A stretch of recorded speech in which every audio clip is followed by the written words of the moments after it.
राजा रंगीला रायगढ़ के राजा थे। वो अपनी पत्नी शकुंतला के साथ रहते थे, जो कि बहुत गुस्सैल और झगड़ालू किस्म की रानी थी। एक बार राजा रंगीला अपने बगीचे में बैठकर अपने मंत्री से कुछ बातें कर रहे थे। अरे बुड़बक, जब हम पिछली बार किशनगढ़ गए थे तब वहाँ की नर्तिका का नृत्य देखकर तो हम मंत्रमुग्ध ही हो गए थे। काश हमारे राज्य में भी कोई ऐसी नर्तिका होती। जी जी महाराज, वे अति सुंदर थी। क्या कजरारे कजरारे नैन थे उसके। तभी रानी वहाँ पर पहुँच जाती है। अरे महाराज, आप हमारे होते हुए किसी और की प्रशंसा कर रहे हैं। आपको लज्जा नहीं आती? बताइए बताइए, कौन है वो चुड़ैल जिसकी आप तारीफ पर तारीफ तारीफ पर तारीफ किए जा रहे थे? नहीं नहीं रानी साहिबा, मैं तो बस किशनगढ़ की राजनीति के बारे में बात कर रहा था। हैं? आप इतनी सुंदर रानी के होते हुए किसी मामूली सी नर्तकी की तारीफ कर रहे हैं? ये आपको शोभा नहीं देता महाराज? क्या हम सुंदर नहीं? अरे पर हमने ऐसा कब कहा कि आप सुंदर नहीं हो? देखा देखा तुमने बुड़बक, हमारे सामने ही कह रहे हैं। हम तो बस उनकी नर्तिका की प्रशंसा कर रहे थे। अरे पर अगर आपको प्रशंसा करनी है तो हमारी कीजिए। चलिए, हम तैयार हैं। हाँ, हाँ, आपकी आवाज ऐसी है कि कोई सुने बिना रह ही नहीं सकता, क्योंकि इतनी जोर से बोलती है कि पूरा महल कांप जाता है। हम सब जानते हैं आप हमारी झूठी तारीफ करते हैं। अरे नहीं नहीं महारानी साहिबा, आप महाराज को गलत समझ रही हैं। तुम चुप रहो बुड़बक, आज तो और या पार। बताइए महाराज, हम सुंदर हैं कि नहीं? मैं तो आपको देखकर हैरान हूँ। क्या? अरे कि कोई इतना सुंदर कैसे हो सकता है? मुझे सब पता है कि आप ये सब मुझसे पीछा छुड़ाने के लिए बोल रहे हो। राजा मंत्री की तरफ इशारा करता है।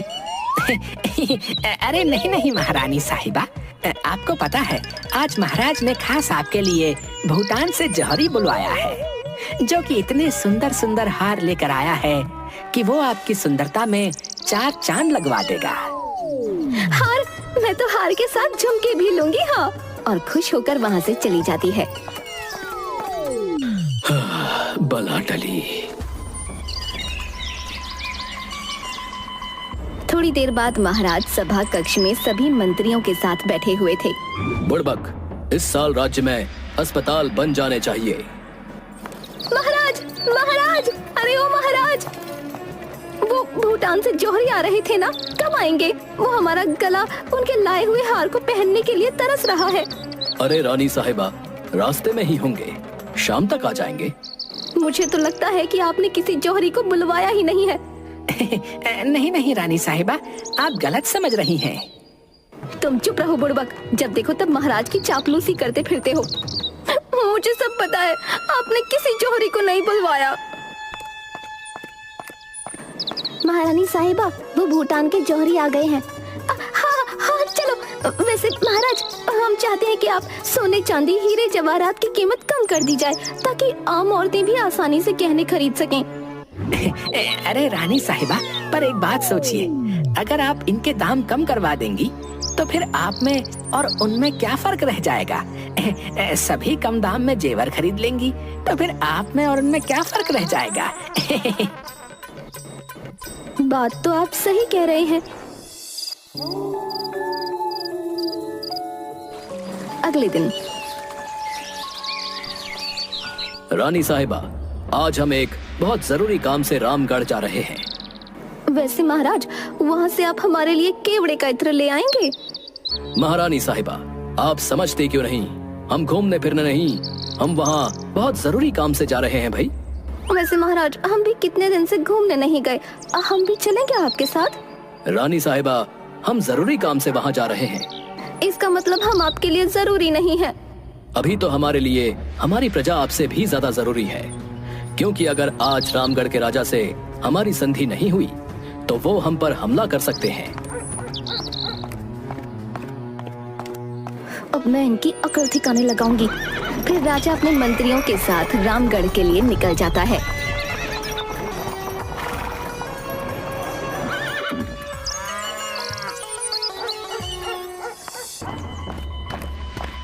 जब राजा फिर से महल पहुंचते हैं तब, महाराज गजब हो गया महाराज। अरे क्या गजब हो गया, रानी साहिबा अपने मायके चली गई क्या? जी हाँ महाराज। क्या सच में? हाँ महाराज, और कह रही हैं कि अब कभी भी नहीं आएंगी। अरे वाह, ये तो खुशी की बात है। एक ही दिन में दो खुशखबरियां मिल गईं। डिंग डिंग डिंग डिंग डिंग का चिका। ओए होए, आज तो जश्न होगा, जश्न। तभी कोई वहाँ आता है। हाँ जीजा सा, हमारे आने की खुशी में जश्न तो बनता है। साले तू, अब मेरा मतलब है कि साले साहब आप, हमारे जीवन में खुशी इतनी कम देर क्यों टिकती है? महामंत्री, रानी साहिबा तो हमें छोड़कर चली गई हैं, तो आप आज ही आसपास के सभी राज्यों में ऐलान करवा दीजिए कि हम दूसरी शादी कर रहे हैं। जीजा सा, आप ये क्या कह रहे हैं? अरे साले साहब, आप कब से ऊंचा सुनने लग गए? वैसे तो आप 10 मील दूर से भी हमारी बातें सुन लेते हो। जाइए और जाकर कह दीजिए अपनी बहन को कि अब हम किसी के रोकने से नहीं रुकने वाले। 1 हफ्ते बाद राजा रंगीला का स्वयंवर होगा। जो हुक्म महाराज। फिर ये बात आग की तरह आसपास के सभी राज्यों में फैल जाती है। रानी के महल में मासा, मासा, मासा। अरे बहन, तू यहाँ बैठे बैठे जलेबियाँ खा रही है और वहाँ वो राजा रंगीला, वो स्वयंवर कर रहा है। क्या हमारे होते हुए दूसरी शादी? माँ, क्या वो मंदबुद्धि दूसरी शादी करने चला है? माँ, अरे क्या गाय भैंसों की तरह माँ माँ करे जा रही है? तुझे कितनी बार कहा था कि आदमियों के सिर पर चढ़कर ही बैठना चाहिए। थोड़ी सी भी ढील दी तो आवारा बैल की तरह इधर उधर दौड़ना शुरू कर देते हैं। पर माँ, अब क्या करेंगे हम? अब करना क्या है, अभी मैं उसे सबक सिखाऊंगी। मेरी बेटी के होते हुए दूसरी शादी करेगा, उसे मार मार के गधा बना दूंगी। चल चल मेरे साथ।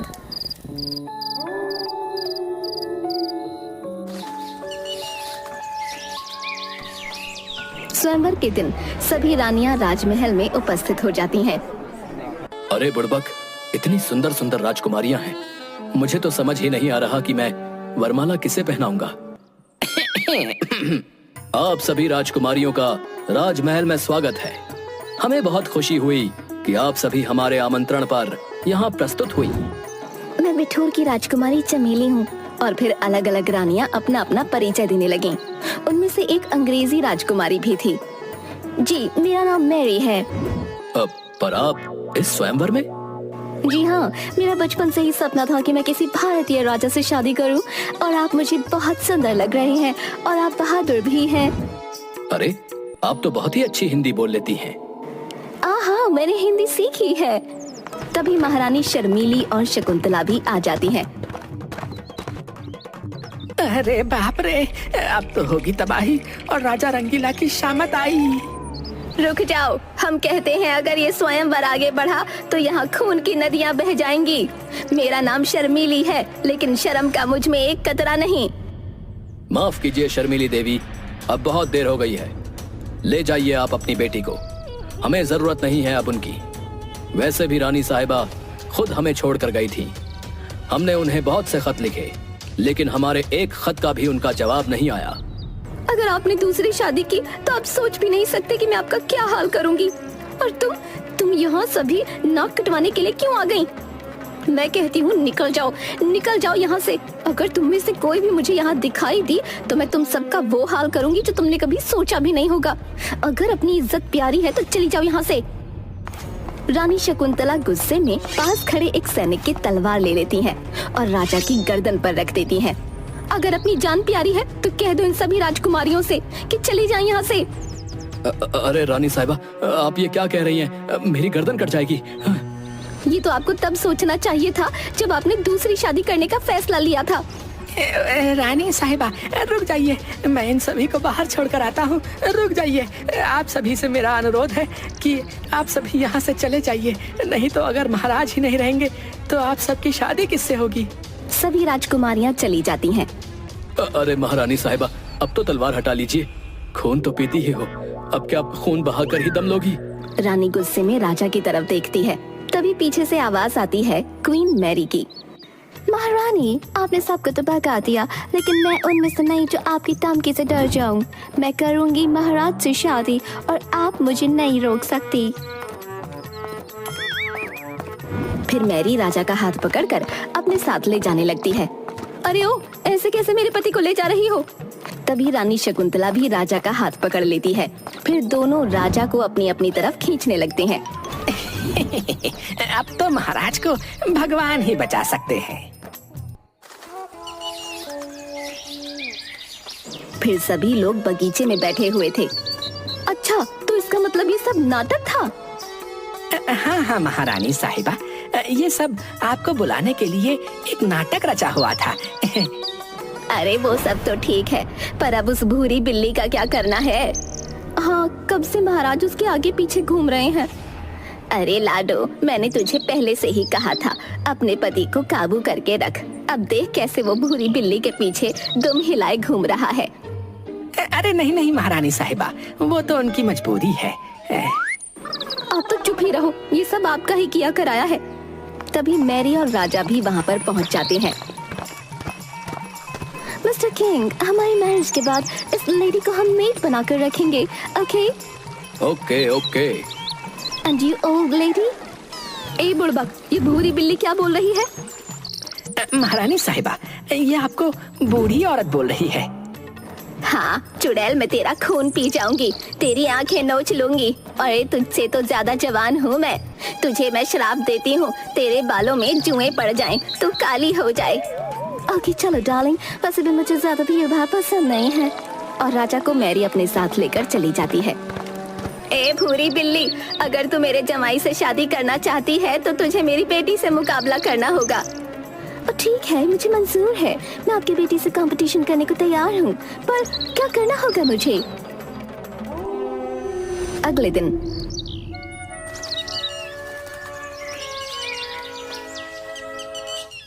जो भी महाराज के लिए स्वादिष्ट खाना बनाकर लेकर आएगा वो विजेता होगा।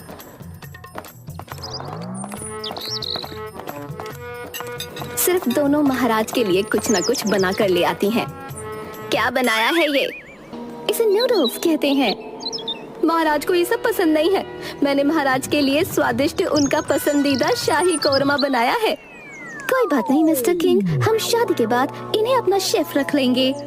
हाँ ठीक है, लेकिन महाराज को नृत्य देखने का भी बहुत शौक है। क्या तुम्हें नाचना आता है? श्योर। फिर दोनों अपनी अपनी तरह से बहुत अच्छा डांस करती हैं। अरे मिस मैरी, महाराज को भारतीय नृत्य देखना पसंद है और आप तो अरे मिस्टर बुलबक, वैसे भी सबको अपना अपना टेस्ट बदलना पड़ता है। मिस्टर किंग भी बदल लेंगे। महारानी साहिबा, अब हम क्या करें? हमें तो कुछ समझ ही नहीं आ रहा कि इस मैरी को कैसे महाराज की जिंदगी से दूर किया जाए। ये तो नहा धोकर पीछे ही पड़ गई।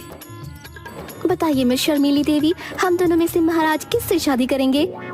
हम कल बताएंगे, अभी एक और प्रतियोगिता बाकी है।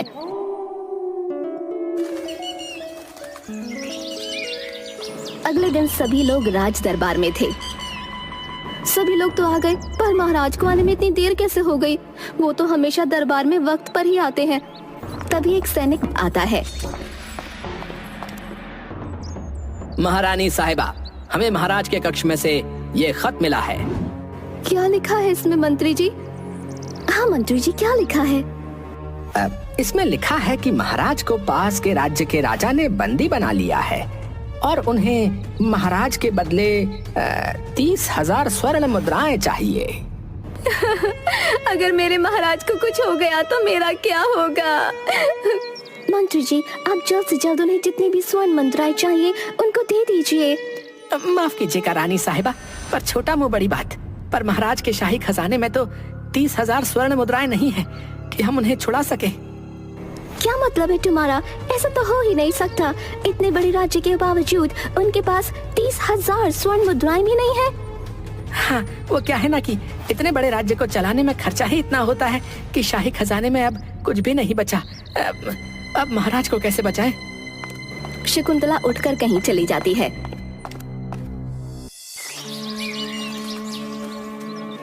थोड़ी देर बाद रानी अपने सारे जेवर लाकर सामने रख देती है। ये क्या है रानी साहिबा? आप हमारे सारे जेवर ले जाइए और महाराज को छुड़ा कर ले आइए। पर आप तो रानी हैं और आपके जेवर ही आपकी असली पहचान है। नहीं महामंत्री जी, हमारी असली पहचान हमारे पति है। श्रीमती मैरी, अगर आप भी हमारी कुछ मदद कर देती हैं तो बड़ी मेहरबानी होगी। तुम इंडियन को बेवकूफ बनाना कितना आसान होता है। तुम्हें क्या लगता है मैं यहाँ तुम्हारे महाराज से शादी करने आई हूँ? फिर ताली मारती है और तभी कुछ सिपाही आकर सबको घेर लेते हैं। अब थोड़ी देर में मेरी आर्मी आकर तुम सबको यहाँ से लेके जाएगी और मैं यहाँ राज करूँगी। मिस मैरी, आपको क्या लगा था कि हम आप पर आंख बंद करके भरोसा कर लेंगे? तुम्हें क्या लगा कि हमें तुम्हारी चाल का कुछ पता नहीं चलेगा? तभी महाराज भी वहाँ आ जाते हैं। हाँ मिस मैरी। सभी लोग महाराज को देखकर चौंक जाते हैं। महाराज, तुम यहाँ कैसे आया? आपको क्या लगा था कि हमें आपकी चाल समझ में नहीं आएगी? कल आपके सिपाही हमें बंदी बनाने के लिए आए तो थे, लेकिन बुड़बक की वजह से वो हमें बंदी नहीं बना सके और उन्होंने हमें आपके बारे में सब कुछ बता दिया। आखिर आप हमारी मेहमान हैं, तो हम आपको नाराज कैसे कर सकते थे? हम भी हो गए गायब, पर अब आप नहीं बच पाएंगी। सिपाहियों, गिरफ्तार कर लीजिए इन्हें। सिपाही जो सबके पीछे थे वो अब मैरी को बंदी बनाकर ले जाते हैं। चौंकिए मत, ये हमारे ही आदमी हैं। इसका मतलब कि ये सब एक नाटक था। पर अगर आपको उस भूरी बिल्ली की असलियत पता थी तो उसके आगे पीछे दुम क्यों हिला रहे थे? वो इसलिए रानी साहिबा, ताकि उन्हें पूरा विश्वास हो जाए कि हम उनके जाल में फंस चुके हैं। हमें उन पर बहुत पहले से ही शक था और जो भी राजकुमारियां वहां आई थीं, महामंत्री ने उनकी पूरी कुंडली निकाल ली थी। तब हमें मैरी की सच्चाई का पता चला। हमें माफ कर दीजिए महाराज। अरे माफी किस बात की? ना हम महल छोड़कर जाते, ना आपको स्वयंवर का नाटक करना पड़ता, ना ये भूरी बिल्ली यहाँ आती। पर अगर वो नहीं होती तो हमें कैसे पता चलता कि आपके मन में हमारे लिए क्या है? वैसे महाराज, अब हमें समझ आ गया है कि आपको कितना काम होता है।